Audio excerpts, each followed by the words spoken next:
Is Trump planning regime change in Venezuela? Over recent months, there's been growing speculation that the Trump administration may be preparing to remove the country's leader, Nicolás Maduro. Amidst naval deployments close to Venezuelan waters, targeted strikes on boats alleged to be carrying drugs from the country, and increasingly hostile rhetoric from Washington, many suspect that the White House could be about to try to overthrow the country's dictatorial ruler. But is this really the case? And if so, just how could it do it? Hello and welcome. I'm James Ker-Lindsay, and here I take an informed look at international relations, conflict and security. Throughout history, countries have occasionally tried to remove or replace the leadership of other states. These processes of regime change can take many forms. Sometimes they can involve covert operations such as assassinations, support for rebellions or insurgencies, or efforts to instigate a military coup. At other times, it can involve more overt tactics such as imposing economic sanctions, exerting political pressure, or encouraging diplomatic isolation. Occasionally, it may even involve a direct military invasion. The problem is that each approach carries its own costs and risks. And it's for all these reasons that while regime change may seem like a tempting way to remove an unfriendly government, it's a risky strategy that rarely delivers either lasting stability or democracy and can often backfire in unexpected ways. And yet, despite all this, it remains a recurring feature of international relations. This has been highlighted by growing suggestions that the United States may be considering an attempt to overthrow Venezuela's leadership.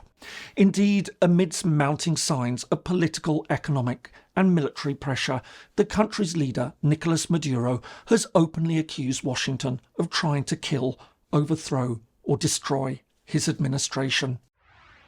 To put all this in perspective, it's worth taking a step back. The United States, in fact, has a long history of trying to remove foreign governments it sees as hostile or unstable, using the full arsenal of tools available up to and including military operations. It's frequently supported efforts at regime change, often justified as promoting democracy or countering authoritarianism. One of the most notorious examples in modern history came in 1953 when a CIA-backed coup in Iran ousted the country's Prime Minister, Mohammad Mossadegh, after he nationalised British and American oil interests. Meanwhile, throughout the Cold War, the US also led efforts to overthrow governments across Latin America, including in Guatemala, Brazil, Chile, Honduras, Cuba, Nicaragua and Bolivia. In 1983, US forces invaded the Caribbean island state of Grenada to overthrow a left-wing government, and in 1989, US forces invaded Panama to oust Manuel Noriega, who was accused of having turned the country into a narco-state. All this has continued since the turn of the millennium. In 2001, the US invaded Afghanistan along with NATO allies to overthrow the Taliban. Then, in 2003, US forces ousted the Iraqi dictator Saddam Hussein.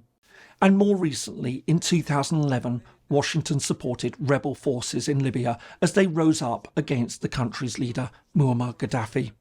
But while all these efforts were often meant to usher in a new period of democracy and stability, they often led to chaos and insecurity as insurgencies and civil wars erupted. And yet, despite the often disastrous record of past interventions, many suspect that the United States may now be considering a move against Venezuela. Venezuela lies on the northern coast of South America. With access to the Caribbean Sea and the Atlantic Ocean, Colombia lies to its west, Brazil to its south, and Guyana to its east. The country's population is roughly 28 million. While it has some of the world's largest oil reserves, it's been deeply affected by years of political turmoil, hyperinflation, and economic collapse. All this has triggered a refugee crisis as millions of Venezuelans have fled abroad, with large numbers heading to the United States. Taken alongside the government's fiercely anti-American rhetoric, all this has fed growing suspicions that the Trump administration may now be preparing for regime change. Although relations between the United States and Venezuela can be traced back to Venezuela's independence in the 1820s, for most of the 20th century, oil-rich Venezuela was one of America's most important South American partners. However, all this began to change after Hugo Chavez was elected president in 1998. Coming to power on a socialist agenda, he nationalised key industries and became one of Washington's most outspoken critics in Latin America, often building close ties to other anti-American countries, including Cuba and Iran. As the US accused Chavez of eroding democracy and supporting anti-American movements regionally, tensions steadily grew. This would all come to a head in 2002 when Chavez claimed that the United States had backed a failed coup against him, a charge Washington has consistently denied. After Chavez died in 2013, power then passed to his chosen successor, Nicolás Maduro. Since then, relations with the US have deteriorated even further. As well as becoming steadily more dictatorial, the country has collapsed economically, leading millions to flee. All the while, US officials have increasingly accused the regime of being involved in drug trafficking. This, in turn, has led to sweeping sanctions on Venezuelan officials and state-owned companies, moves that Maduro insisted were aimed at destroying his regime. But while relations have been steadily declining for several decades, the second Trump administration has pushed things in a new direction. As well as taking an increasingly hostile position towards Maduro, US forces have carried out strikes on boats accused of smuggling drugs from Venezuela, killing dozens and drawing international criticism. Meanwhile, the deployment of US naval vessels in the Caribbean has raised suspicions that something bigger may be brewing, especially as Trump clearly wants to act, and senior Republican figures have hinted that the administration is in fact considering various options, including military action against Venezuela. I hope you're finding this helpful. If so, please do give it a like and perhaps consider subscribing if you haven't already. Thanks so much, and now back to the video. But if something is being planned, just what could it involve? In truth, there are several options that could be on the table. The first route would be to intensify existing pressures on the country. This could include tightening sanctions, including acting against countries that support Venezuela, further deepening its diplomatic isolation, and increasing support for the Venezuelan opposition. But while all this would carry relatively low short-term costs and avoids direct confrontation, it's already been tried for years with little success. More to the point, it risks worsening the country's dire humanitarian crisis, all the while allowing Maduro to rally nationalist sentiment against a foreign enemy. A second option, therefore, would be to increase covert action. This may include clandestine operations designed to destabilise the regime or encourage defections within the Venezuelan military. Indeed, there have even been reports that the US is considering assassination in what would amount to a reversal of its long-standing policy against killing foreign leaders. Such tactics offer the advantage of deniability and require fewer troops, but history has shown that they're unpredictable and often backfire when exposed.